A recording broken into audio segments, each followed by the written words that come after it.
Tanguy, il faudrait arroser les plantes.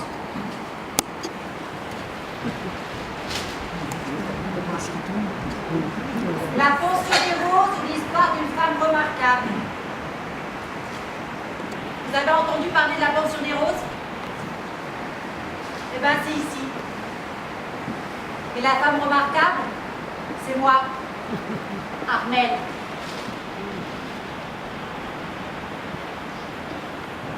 Savez-vous qu'il y a près de chez vous une femme formidable? Elle n'a pas décroché d'Oscar ni de César. Forcément, je ne fais pas de cinéma, moi. Elle n'est pas top modèle. Je t'emmerde. Mais elle mérite toute notre admiration. Armelle, je trouve pas ma chambre. Au fond, à gauche. Marie, Oui, c'est la 15.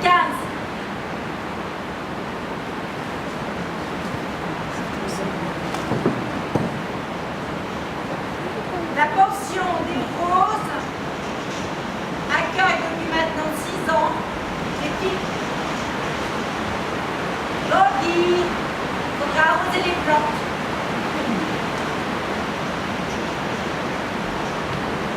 Accueille en effet tous ceux qui n'ont pas se serrer laissés pour compte, que ce soit comme des gens, soit parce que pauvre.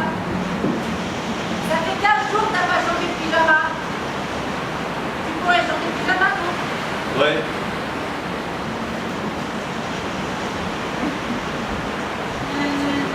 La rue les attendait. Armelle les a sauvés. Ce n'est pas seulement à toi qu'elle leur offre, elle leur donne un espace pour parler. Tu vas pas faire ça avec un tuyau d'arrosage à la Pension des Roses. Et si je me reconstruis, c'est grâce à eux. Tous mes petits pensionnaires qui, comme moi, ont eu un avenir douloureux et qui ont un passé qui les poursuit. C'est eux qui me donnent la force et le courage. Il est trop gros ton arrosoir.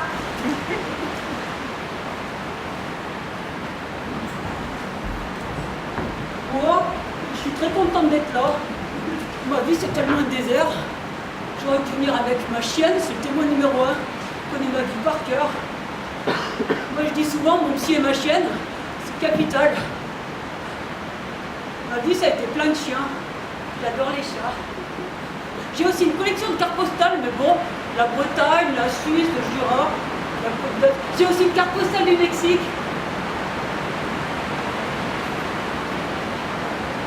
Moi, j'ai pas la confiance. Du coup, je me lance pas, je me dis toujours, je vais pas y arriver, je vais me casser la gueule. Ça, c'est à cause de ma mère. C'est mon psy qui me l'a expliqué. Mon psy, il est hyper beau.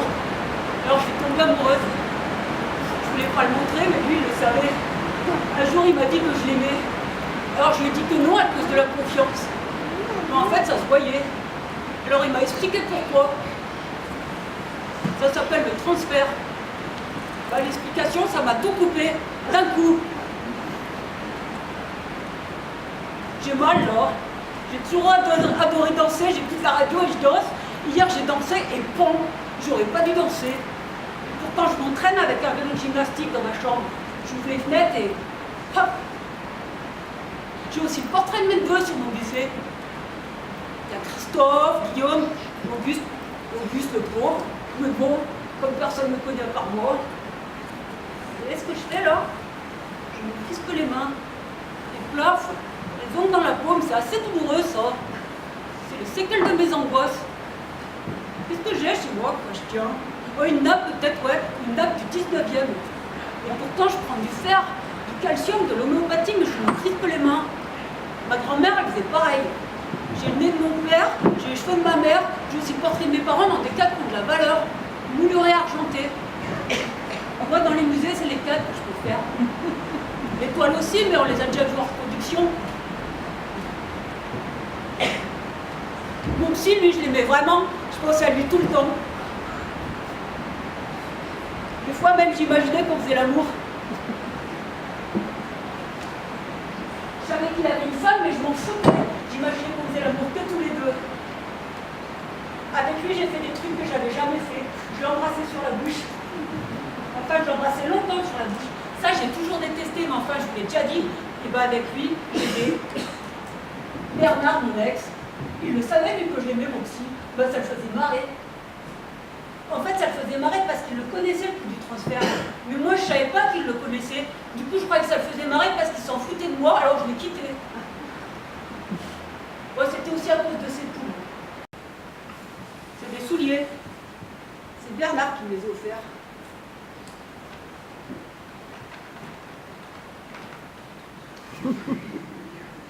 Maintenant, quand je les regarde, je me dis qu'il me prenait vraiment pour une pute. Mais j'arrive pas à les jeter. Empreinte sur le mur, il s'est donc blessé. Qu'est-ce que tu dis? Je répète, Tu répètes quoi? le monologue de la reine d'Espagne. Ruy Blas, Ruy Blas? Victor Hugo. Ruy Blas ou Victor Hugo? Victor Hugo a écrit Ruy Blas. Et là, elle fait une italienne. Elle dit qu'elle joue la reine d'Espagne. Ouais, mais en italienne. Je comprends rien. C'est compliqué, Victor Hugo. Bon, allez, vas-y, on t'écoute. Arrête de boire. J'en ai besoin pour jouer. Oh, cette main sanglante empreinte sur le mur. Il s'est donc blessé. Je me demande si je devrais pas faire l'italienne avec l'accent allemand, parce qu'en fait, elle est germanique, la reine d'Espagne. Moi, ce que j'en dis, c'est si tu joues la reine d'Espagne en italienne avec l'accent allemand, personne ne va rien y comprendre. Laisse tomber l'accent allemand. Bon. Oh, cette main sanglante empreinte sur le mur, il s'est donc blessé. Dieu, mais c'est aussi sa faute. Là, pour une italienne, t'as même pas l'accent italien. Oui, mais je fais pas une italienne. Je fais une allemande qui est reine d'Espagne. Faire une italienne, c'est dire son texte d'un trait. Bah, elle aurait au moins pu faire l'accent espagnol. Je sais pas quel accent elle aurait dû faire, mais il faudrait qu'elle arrête de boire. T'es réveillée? Non, je dors à point fermé. J'arrive pas à dormir. Je peux m'asseoir? C'est comme chez toi. Je voulais te demander une chose. Celle que tu m'as demandé hier, Qu'est-ce que je t'ai demandé hier? tu voulais savoir si oui ou non le pigeon femelle accueillait avec joie les avances du mâle. Ah bon? Et t'as répondu quoi? Bah, j'en savais rien. Et puis que tu m'as posé la question, plus moyen de penser à autre chose. Alors, j'ai repassé dans ma tête mes divers souvenirs de pigeons. Et t'en as conclu quelque chose? Je pourrais au mieux hasarder l'hypothèse que le pigeon femelle tolère les avances du mâle. Mais tolérer peut-il s'interpréter comme accueillir avec joie? Je crains que les indices soient peu concluants. Je me suis promenée dans le jardin aujourd'hui. Oui, je t'ai vu par ma fenêtre. De quoi j'avais l'air? Tu faisais figure décelée. Tu semblais traîner les pieds plutôt que marcher. Et tu étais voûtée comme si tu portais un lourd fardeau. Tes cheveux étaient ébouriffés par le vent et à un moment tu as tourné ton visage vers le soleil. Tes yeux étaient fermés. Après quoi, tu allais te soulager derrière les buissons. Il fallait bien. Oh, mais je comprends. Je peux te poser une question? Oui. Qu'est-ce que tu fais? J'essaye de trouver la bonne posture. J'ai constaté que si j'arrivais à adopter la posture qui convient, alors j'avais les idées beaucoup plus claires. C'est singulier. Puis-je émettre une suggestion? Je t'en prie. Essaye debout pour voir.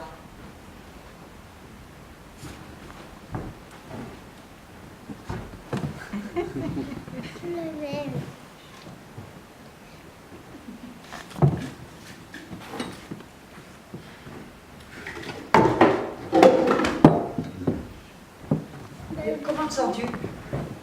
Je me sens plutôt coincée. Je pense que tu devrais simplement te rasseoir et poser ta question. Oui, peut-être que je devrais. Le cornichon est-il un légume? Le cornichon. Oui, si je demande, c'est parce que j'ai beaucoup pensé aux tomates ces temps-ci. N'est-il pas vrai que la tomate n'est répertoriée ni comme un fruit ni comme un légume, mais plutôt comme une herbe? C'est possible. Tu vois, j'imagine que mon cerveau est devenu tout branlant dans mon crâne et qu'il est comme qui dirait sorti de ses gonds. Et que pour penser quoi que ce soit, il faut que je trouve la bonne posture, afin que mon cerveau soit bien dans le fond, dans mon crâne, et non en train de valser comme une balle dans un chapeau. Ces idées que tu as sont un peu inquiétantes. Oui, elles me valent des ennuis sans fin, mais je ne peux pas m'empêcher de les avoir. Souvent, je suis aussi veuillue et aussi creuse qu'un chien mort. Et paf, me voilà soudain pleine d'idées de toutes sortes de choses. Les dents, par exemple. Non, les ça muscles, suffit. les dents. Je ne peux pas tout gérer en même temps. De l'ordre en toute chose, Marie. Nous devons procéder pas à pas. Bien sûr. Nous allons pour l'instant oublier les pigeons. Les pigeons, Tu ne te souviens pas des pigeons? peut-être. Quoi qu'il en soit, nous les oublierons. Comme tu préfères. Lorsque tu m'as vu dans le jardin aujourd'hui, tu m'as trouvé comment? Je veux dire, est-ce que j'avais l'air de quelqu'un qui est en train de mourir? Tu es en train de mourir, Marie? Oui, je crois bien. Et tu es en train de mourir de quoi, d'après toi? Je ne sais pas ce que c'est. Mais j'aimerais bien le savoir. Quelque chose de particulier t'aurait-il alerté sur ton état terminal?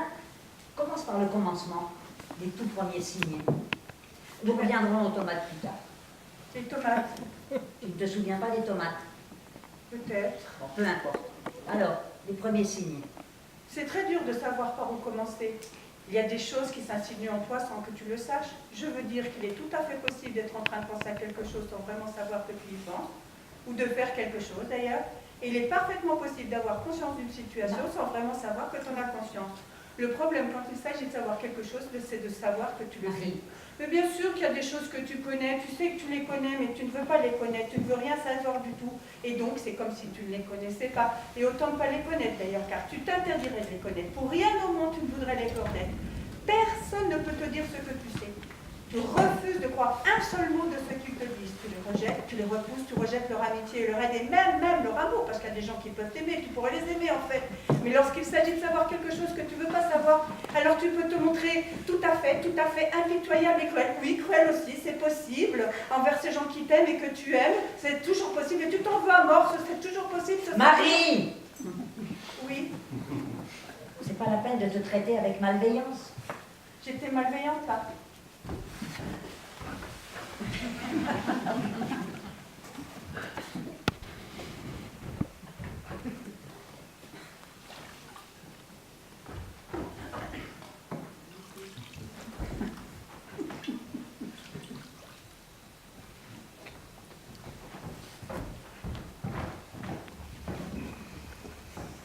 J'ai envie de faire pipi.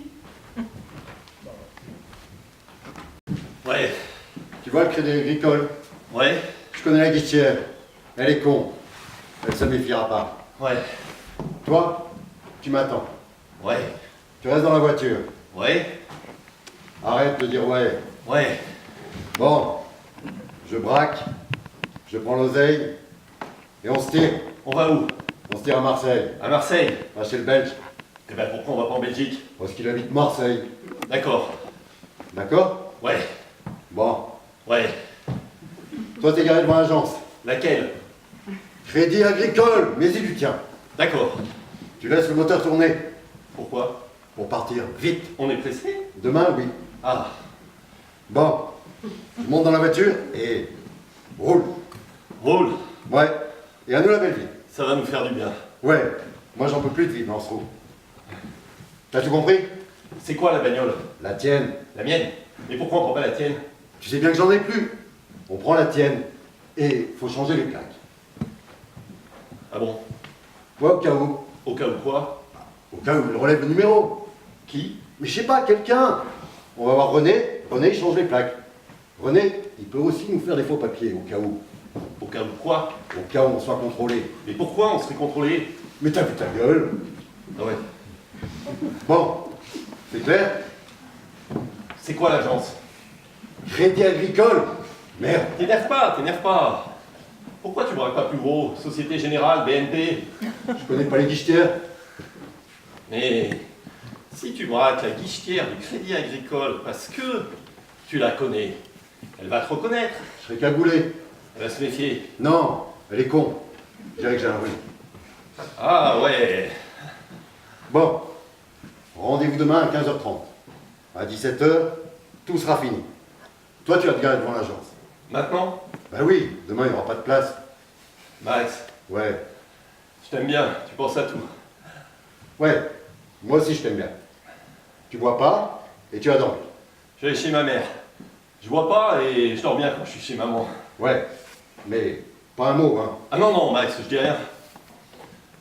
Max, Ouais. tu sais quoi? Alors moi, du jour au lendemain, j'oublie tout. Alors on se retrouve demain à 15h, tu me réexpliques tout, d'accord? Oh putain. Hey Max, dis, tu pourrais me faire une avance sur le braquage parce que ça tire un peu en ce moment côté thune et... Oh là là là.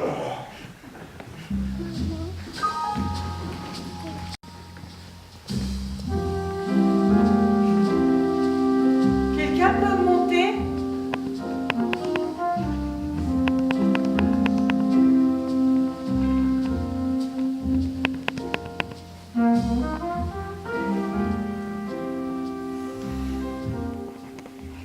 Maman lisait toutes mes lettres.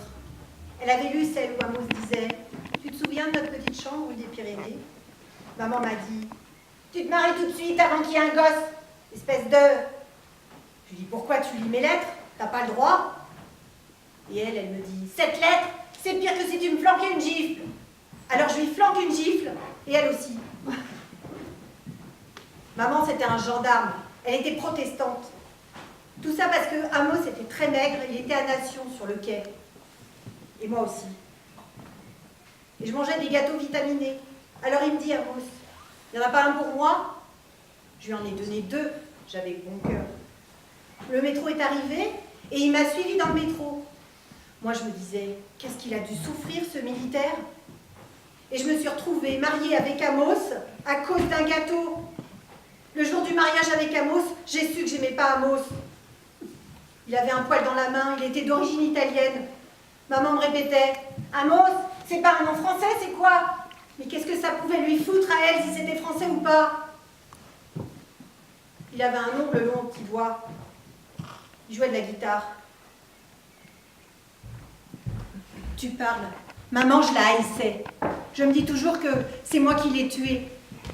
Elle avait les nerfs malades et pas toute sa tête. Alors je vais la voir un dimanche et je lui dis bêtement « Ma petite maman, qu'est-ce qu'on a déconné toutes les deux?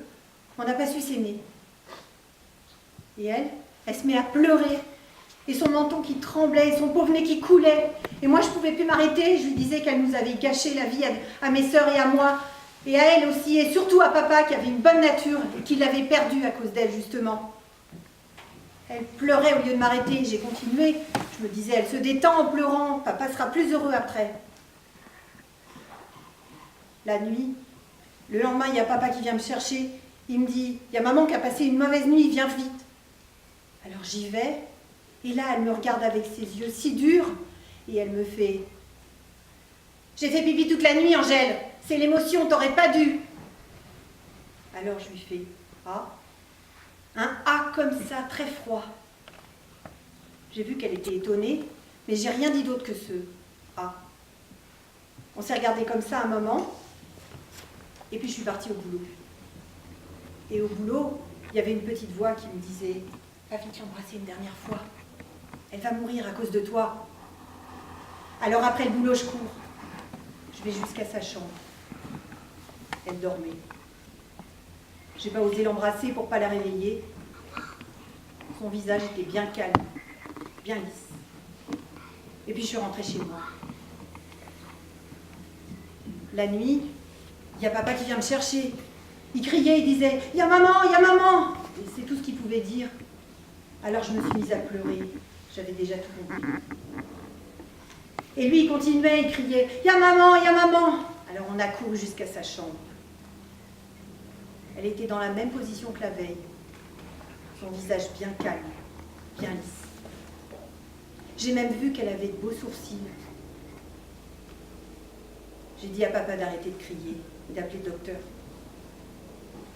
Le docteur a dit qu'elle était dans le coma, que c'était sans doute une hémorragie cérébrale, qu'il faudrait la trépaner, qu'elle avait pris trop de calmants et que les tissus n'avaient pas tenu, ni les vaisseaux. Alors on a attendu. Tous les jours, j'appelais Necker, et à Necker, il disait « état stationnaire ». On n'a plus quitté papa. On lui faisait bien à manger. Il buvait beaucoup à table et ça lui donnait envie de rigoler. Alors on lui disait « Mais rigole, rigole donc, papa, maman, elle va s'en sortir. » Mais moi, je savais que je l'avais tué. Avec mon A, si dur, si froid. Loin de ceux qui m'aiment, sans rien me demander, sans rien vouloir même. Sans rien espérer même. Sans rien espérer même. Les amants sans compter, les demi, les jours, toi qui verses tout le temps, toi qui risques ta vie, Toi qui risques tes jours. tu risques tes jours, pour donner une fleur, arrête d'esprit. En 5 lettres, il faut lui redonner ce qui lui appartient. César, le nom de mon homme, dans la pièce. Ah oui. Bonsoir. Bonsoir madame. C'est comment ton nom déjà? Jean-Guy. Jean-Guy. Au revoir madame. Tu es pressé. Non. Tu as une cabane, quelque chose comme ça? Une cabane? Oui, pour entreposer les outils. Ah, je les mets dans les sous-sols. Armel, elle me donne un endroit pour entreposer mes affaires. Et tu as la clé sur toi. Vous avez besoin d'un outil? J'ai besoin d'un outil, mais pas pour jardiner. Quel genre d'outil? Ah, tu es innocent, c'est merveilleux. Et comment tu t'appelles déjà? Jean-Guy. Jean-Guy le jardinier. Et tu es gentil. Et moi, tu sais comment je m'appelle?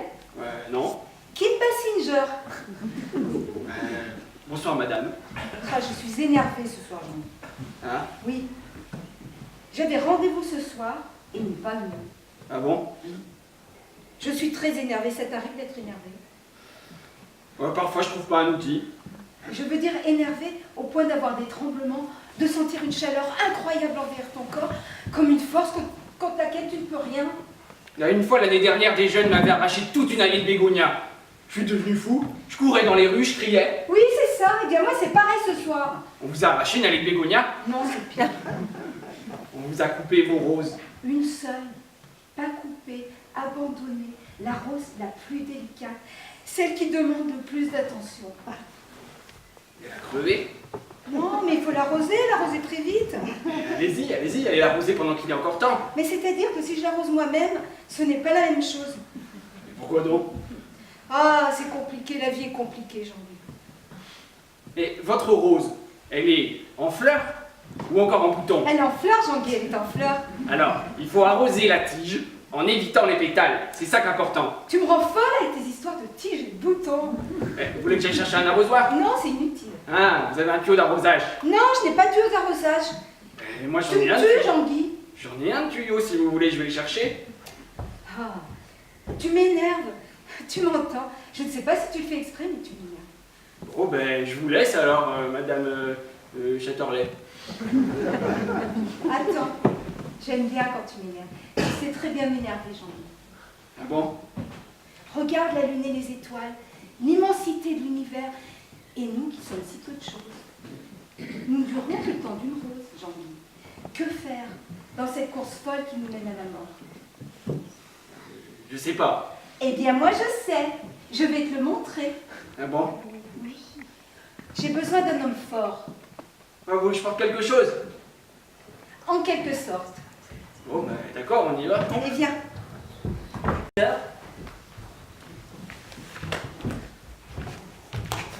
Le jour n'est pas encore levé, la nuit est encore là. Bon, alors ça veut un peu dire la même chose, mais je suis sûr qu'elle aimera. On ne voit pas les nuages que la pluie qui tombe. Ouais, mais alors là, les nuages que la pluie qui tombe, c'est pas très bien embarqué, ça. On ne voit pas encore les nuages que la pluie qui tombe. Si. Laisse penser qu'ils sont encore là. C'est bien ça c'est chouette. Et là, dans le silence de la nuit, tu m'apparais enfin sur le seuil. Ah, c'est chouette, sur le seuil, c'est chouette. Ouais, mais alors pour la rime, le seuil. Pour la rime, sur le seuil. Et de cette nuit noire, je fais mon deuil. C'est ça la rime, mon deuil. C'est peut-être pas très gai, ça, mon deuil. Non, alors, tu m'apparais enfin sur le seuil. C'est l'hiver. Et oui, c'est l'hiver. Et main dans la main, nous allons prendre un verre. Ah ouais, j'aimerais bien prendre un verre avec elle. Bah dis donc, ça a l'air de te faire plaisir de me voir. Si, Armel, ça me fait plaisir. Et c'est que... Mais c'est pas moi que t'attendais. Si, enfin non. Dis, je peux te demander quelque chose? Demande. T'as eu ton bac, toi? Ouais. 2 fois. Et en poésie, t'étais forte? Ah non, non, non. Moi, c'était plutôt l'histoire. D'Artagnan, 1515.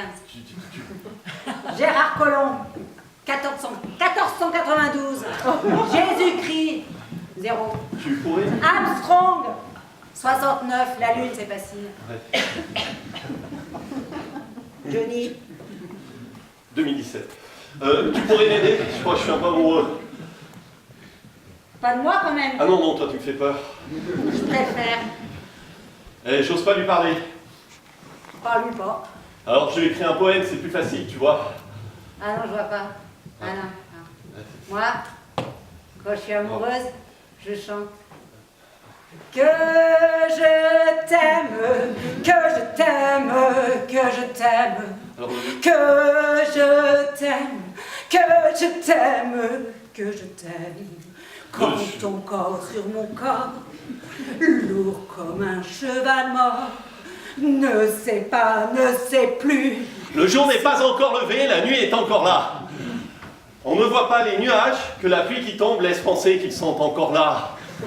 Et là... quand tu vas lui dire, tu vas la regarder là, tu vas pas regarder en l'air. Ouais. Eh ben regarde-moi alors. Ah non, non, toi je te regarde, ça me bloque. Et là, dans le silence de la nuit, tu m'apparais enfin sur le seuil. Attends, elle arrive, j'entends ses genoux. Et je fais quel animal là? Ah, le blé, c'est dingue.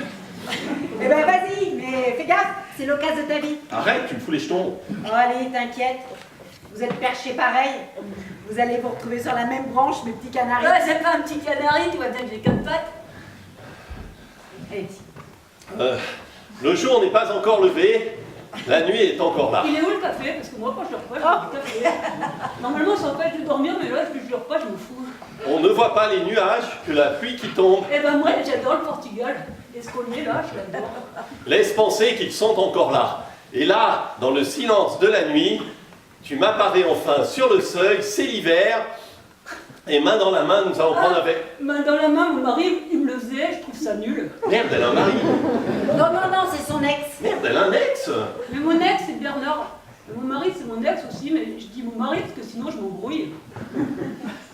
J'étais plus intelligente que lui, alors il ouvrait le dictionnaire, il choisissait des mots, il me disait ce mot-là, ça veut dire quoi? C'était des mots compliqués, je les connaissais pas, alors il me disait tu vois bien que t'es bête. Avec lui, ça a été l'enfer pendant 12 ans. J'ai passé 12 ans à me faire chier. Et sinon, pour le verre? Quel verre? L'animal? C'était pas un verre. Bah non, c'était pas un verre, ça t'aurais pu trouver. Bah c'est quand même pas compliqué, t'aurais marqué des points, qu'est-ce que je fais? Un éléphant? Tu dis ça parce que je suis grosse. Ah non, non, je te promets, Armel. Bah c'était un chat, ça se voit, non? Un chat? Oh putain. Change de pyjama, ça fait 15 jours. Oh mon Dieu! La fleur, la dentelle, la lettre. Quelqu'un peut C'est du monter? fait. Vierge affreux de la mer. Vierge espoir du martyr. Qu'est-ce qu'il y a après? S'interrompant. Non, ça c'est la didascalie. Ah, cette lettre, Cette lettre. Qu'est-ce qu'il y a après? s'agenouillant de nouveau. Non, ça c'est la didascalie. Elle est là qui m'attire. Elle est là qui m'attire, je ne veux plus la lire. Oh, j'ai douceur. Voilà. Marguerite? Marguerite, c'est Marie. T'es réveillée? Non, je dors à point fermé. T'arrives pas à dormir? Je peux m'asseoir? Fais comme chez toi.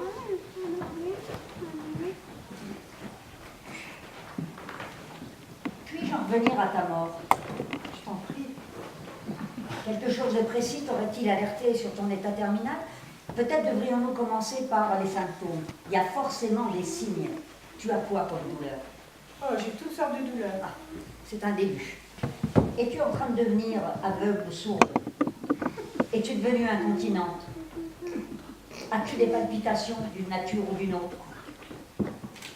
Y a-t-il des moments, durant le jour ou la nuit, où tu sens la vie s'écouler de toi? Telle la marée qui se retire du rivage, telle la fleur qui se fane, le tissu qui s'effiloche, Le soleil qui se couche, le sable qui passe dans le sablier, la pomme qui pourrit, la bougie qui coule. Tu comprends le concept d'ensemble? Ah oui, j'ai aucun problème avec ça. Alors, tes douleurs? Les pieds, ils me font souffrir du matin au soir, surtout par temps froid. Impossible de m'endormir quand j'ai froid aux pieds. Tu n'as pas froid aux pieds, toi? J'ai aucune sensation dans ces saloperies de pieds. Quel bonheur! Pour toi, peut-être. Pour moi, c'est un supplice. Je donnerais tout, enfin, presque tout, pour avoir de nouveau froid aux pieds rien qu'une fois. On ne peut rien y faire. On a tout essayé. On a mis en œuvre tous les traitements connus de la médecine, les peines perdues. Les pieds ont connu l'enfer, mais ils n'ont réagi à rien. Ils sont comme deux bouts de bois. Et tes jambes? Des ruines, des os comme de la craie, des veines comme des cordes, des muscles comme des harençons, des tendons. Selon tous les critères existants, les jambes ne sont en rien des jambes. Tout au plus peut-être des vestiges de jambes. Comme un étron peut être considéré comme le vestige d'un bon repas. Difficile de décrire cette putain de décrépitude dont je parle. Pauvre Marguerite. La pitié est une chose que je ne réclame ni ne désire. Oh misère. Mais quand je pense à tes jambes... Mais ne pense pas à mes jambes, pense à tes jambes. Et estime-toi heureuse de souffrir, d'avoir froid aux pieds. La douleur est un signe de vie. Peut-être bien le premier signe. Et le dernier. Mon grand-père est mort d'avoir froid aux pieds. J'ai toujours envisagé la mort comme quelque chose de froid, terriblement froid. Si ça se trouve, ça n'a rien à voir avec la douleur. C'est pourtant par la douleur que nous commencerons, Marie. Laisse de côté tes idées préconçues. Toute mort est unique. Sauf si le hasard veut que tu te retrouves pulvérisé par une bombe ou carbonisé dans un accident d'avion. Nous ne parlons pas de ce genre de mort-là, non? Je ne pense pas. La tienne serait plutôt du genre à traîner en longueur. Oui, sans doute. Tout est possible. Mais nous devons cheminer pas à pas. L'état actuel de ta mort est ce qui doit nous préoccuper. Tu es pleine de bon sens, Marguerite. J'espère bien.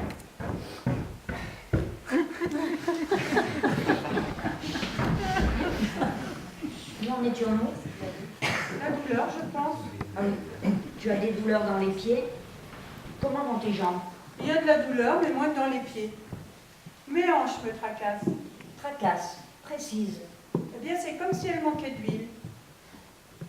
J'ai souvent envisagé le corps humain, rien de plus qu'une machine. Et parfois, je me dis, Marie, t'as besoin d'huile. Marie, nous n'arriverons jamais à rien si tu te compares à une machine. Nous devons nous accrocher à notre humanité. Comme le lichen s'accroche au rocher. C'est tout ce que nous avons. Mais notre humanité, nous l'avons sans même y penser. C'est des fois de penser à soi différemment. Parfois, j'en ai tellement marre de moi. On ne peut rien y faire. J'en ai par-dessus la tête de moi aussi depuis déjà pas mal de temps. Mais la seule vie que tu puisses vivre, c'est la vie que tu es en train de vivre sur le moment. Tu ne peux avoir ni passé ni avenir. Ces moments sont révolus ou pas encore advenus. Que tu vives 10 ou 100 ans, c'est pareil. La seule vie que tu puisses avoir, qui est aussi la seule vie que tu puisses perdre, c'est la vie que tu es en train de vivre, là, maintenant.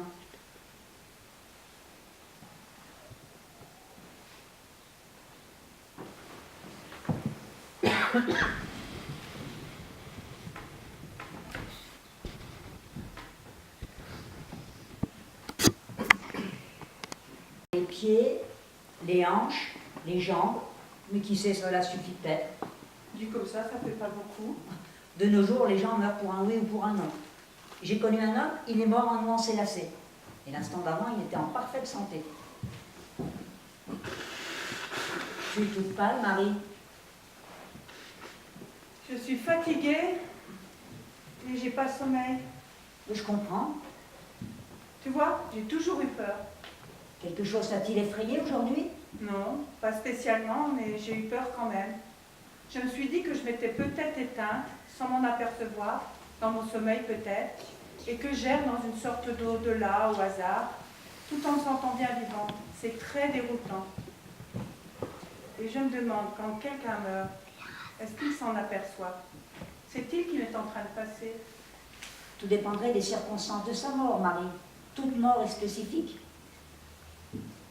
Oui, sans doute. Et tu n'es pas morte. Non, pas encore. Moi aussi, Marie, je suis fatiguée. Et non, je n'ai pas sommeil. Quand je t'ai vue dans le jardin aujourd'hui, j'ai vu une femme qui passe son temps à poser des questions sur les pigeons, les cornichons, et sur un tas de choses ridicules, et puis qui oublie les questions qu'elle a posées. Cette femme me réveille au milieu de la nuit, toutes les nuits. Nous parlons de la faiblesse, de...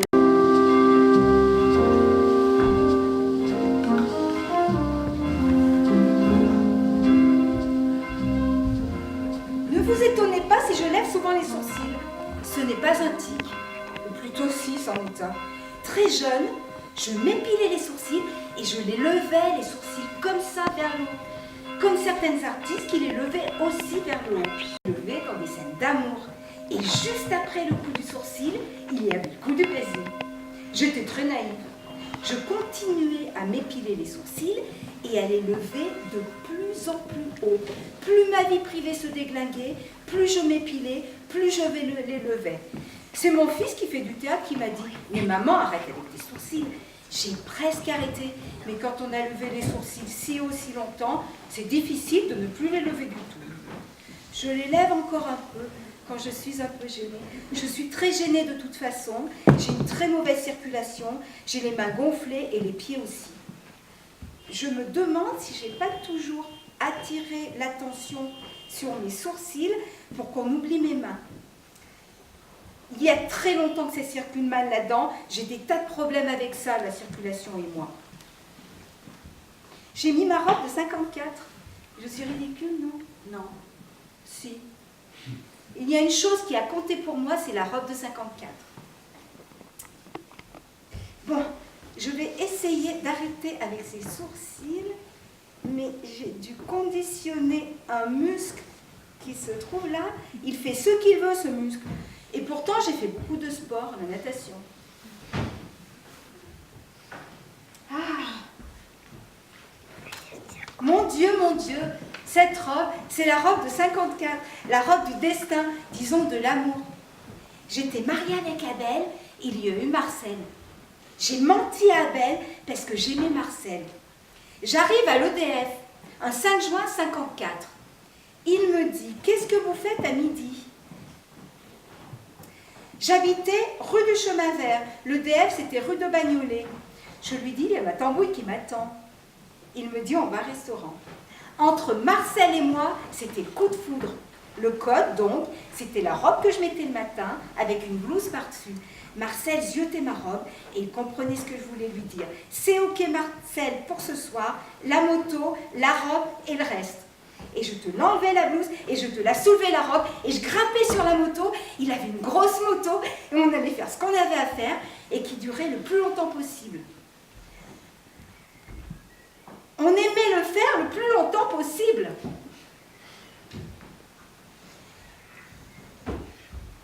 Marcel n'était pas beau, mais il avait de belles mains.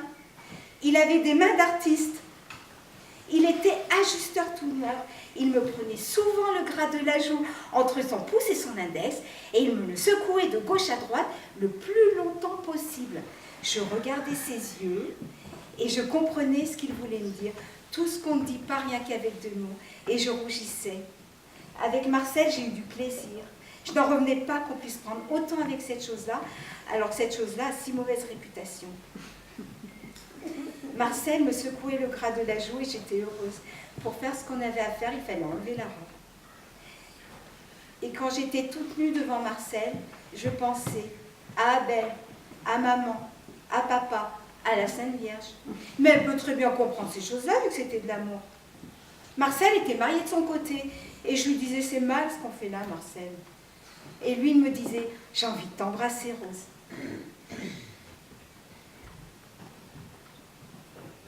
Marcel, il avait la tchatche. Et c'était un têtu. Alors il m'a eu grâce à l'EDF.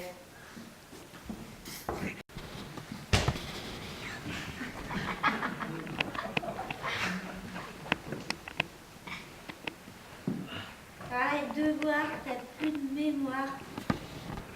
Hélas, depuis un mois, je dis toujours cela. Madame, sous vos pieds dans l'ombre, un homme est là. Qui vous aime, perdu dans la nuit, qui le voile, qui souffre, vers de terre amoureux d'une étoile, qui pour vous verra son âme s'il faut, ce mort-là.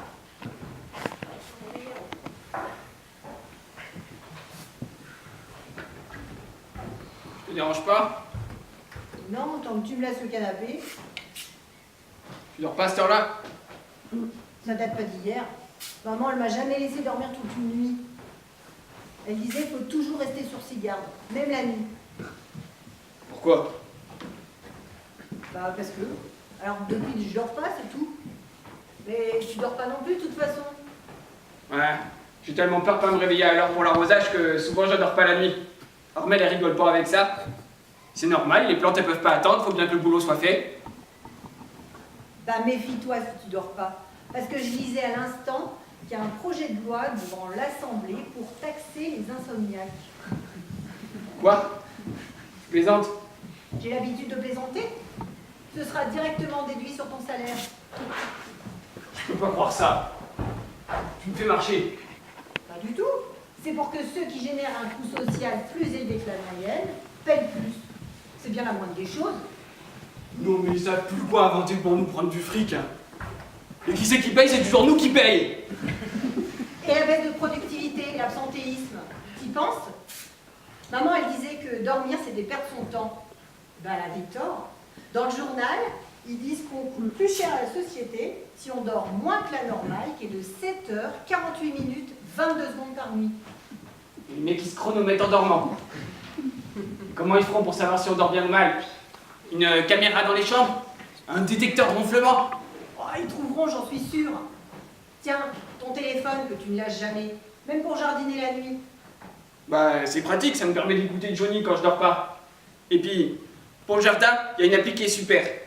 Ça me dit combien d'arrosoirs que je dois mettre en fonction de la météo de ce que j'ai mis la veille, quel engrais qui marche le mieux pour chaque espèce. Ça me change la vie. Et puis, ça donne l'heure aussi. Bah dis donc, chargé comme il est, ton passé, il doit avoir de bonnes jambes. Bon, t'as foutu quoi? Ben, en venant, je suis passé devant une église et j'ai eu une pulsion. Une pulsion? T'as braqué le curé? Mais non, Max, tu le sais bien. Bon Dieu n'a pas été très généreux avec moi, alors d'une certaine façon, je rattrape l'injustice. T'as pillé le tronc? Oui, mon père. Oh! Je suis pas ton père. Excuse-moi, c'est que ça me rappelle mes souvenirs d'enfance. Même qu'une fois, je veux dire, moi, je me suis confisqué. Confisqué? Confisqué, c'est pour les bons mecs. Bon, t'es garé où? Alors voilà, il faut que je t'explique, Max. Donc, Ouais, je me suis garé devant l'église, ouais, j'ai laissé le moteur tourner. ouais. Au cas où. Au cas où quoi? Au cas où je suis pressé. Ouais, Voilà. Je suis rentré dans l'église. ouais. Mais t'es malade? Bon. T'aurais pu te faire piquer la bagnole! Alors c'est là où je voulais en venir, Max. Tu t'es fait piquer la bagnole! Ben, Tu t'es fait piquer la bagnole! Oh! oui. Calme-toi, calme-toi. J'ai eu un super réflexe. T'as intérêt, je te dis. J'ai relevé le numéro. T'as relevé le numéro de ta caisse. Max, réfléchis. On a changé les plaques. Comment veux-tu que les flics retrouvent la bagnole s'ils n'ont pas le bon numéro? Mais t'as appelé les flics! Mais t'as appelé les flics! Oui, mais... Oh! Max, réfléchis, réfléchis. Si on n'a pas la bagnole, comment tu veux qu'on braque le crédit agricole? Oh putain! Mais Max, t'as réfléchi pour l'avance sur le braquage, parce que côté thunes, c'est vraiment ça tire et... Oh!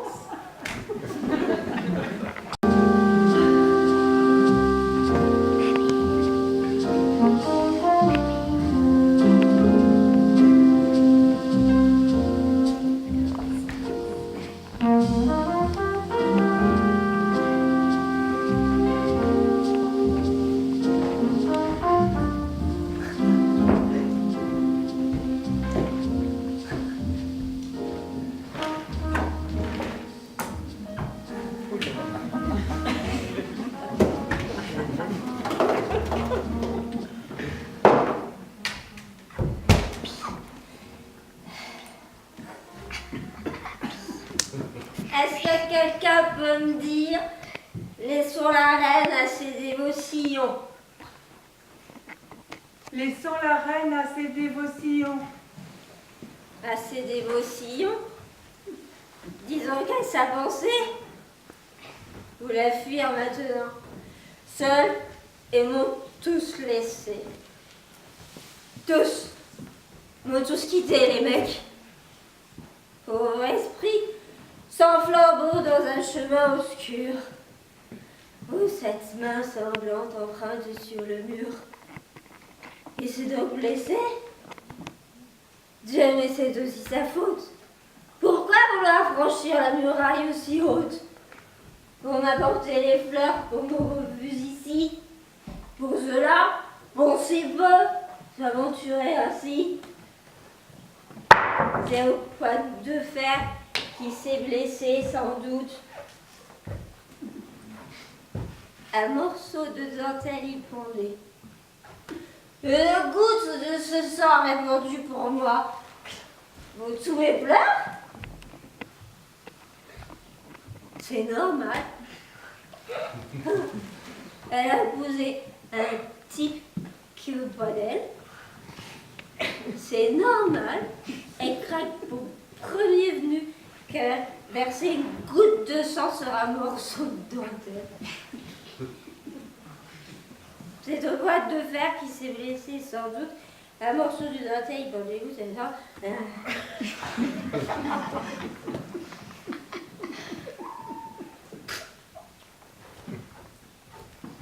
C'est une boîte de fer qui s'est... Ouf. Bon.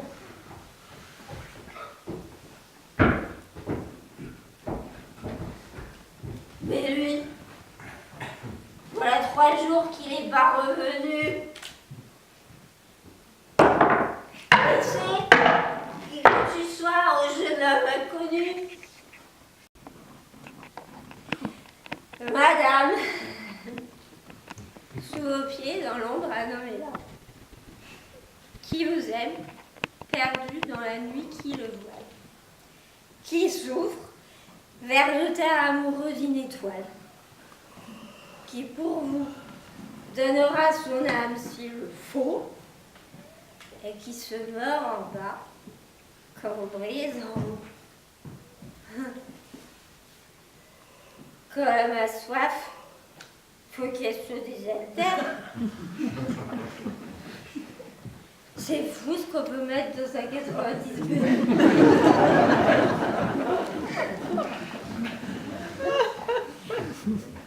Je suis seule sur la terre. Mais enfin, il faut bien que j'aime quelqu'un, moi. S'il avait voulu, j'aurais aimé le roi. Mais il me laisse ainsi seul, l'amour privé. À la fin d'horrible là, le mec, à la reine, il meurt. C'est un peu comme si elle était abandonnée, non? Bruno aussi m'a quittée.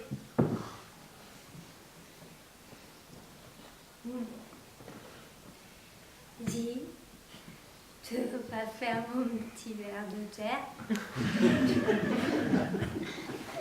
Non? Tant pis.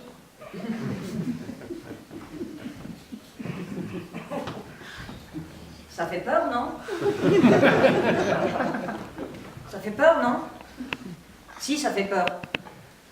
On vit dans le danger nuit et jour, et personne ne le sait. Alors bien sûr, des gens vous croisent et vous disent « Ah tiens, bonjour, salut, comment tu vas? En forme ?» Qu'est-ce que vous voulez que je leur réponde?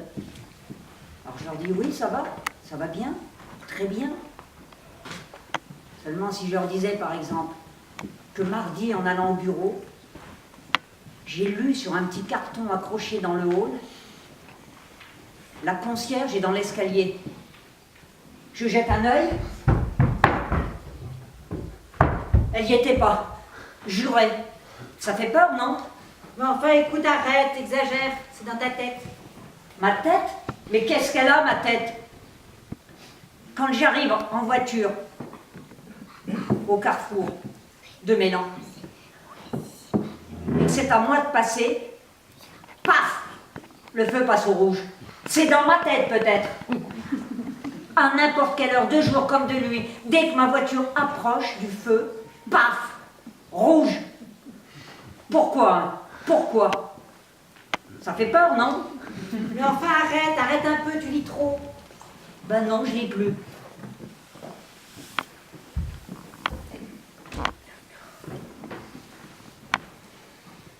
Plus un mot, une ligne, rien du tout.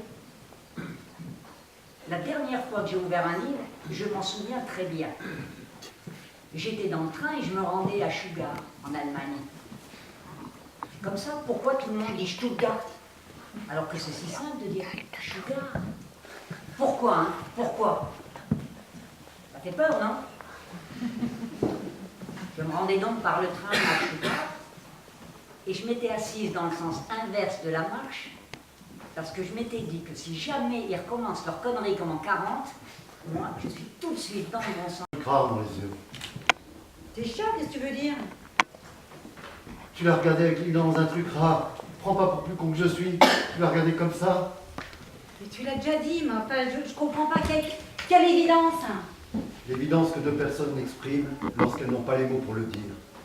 Et même si elles les avaient, les mots, ils manqueraient de sens. Ils sonneraient toujours faux. Ok, tu délires. T'as encore trop bu. Qu'est-ce qu'il raconte ton truc? Il raconte ce que deux personnes éprouvent lorsqu'elles veulent se dire « je t'aime » et qu'elles n'arrivent pas à le faire. T'es chiant. Oui, mais j'ai raison. J'ai bien vu dans ton regard que ce mec, tu l'as vraiment dans la peau. Je suis fatigué, c'est vrai. Mais dans ces moments-là, il y a mon sixième sens qui est aux aguets. Ah, eh ben, tu ferais bien d'en appeler à ton 7e sens. Léo, t'es aveugle, là? Tu me vois ou faut que je te parle? Aïe. Léo, du con, mais je suis à côté de toi. Tu me vois bien, là? Tu me Ouais. sens bien? Ouais. Ouais, j'aime bien quand t'es là. Eh ben, tu vois. Ouais. N'empêche, quand il est parti, il t'a dit aussi rejoins-moi vite et perds pas ton temps avec ce con. Quel con? Moi, Toi? Pourquoi tu ramènes toujours toi? je disais, Ouais, je vais me coucher. bonne nuit.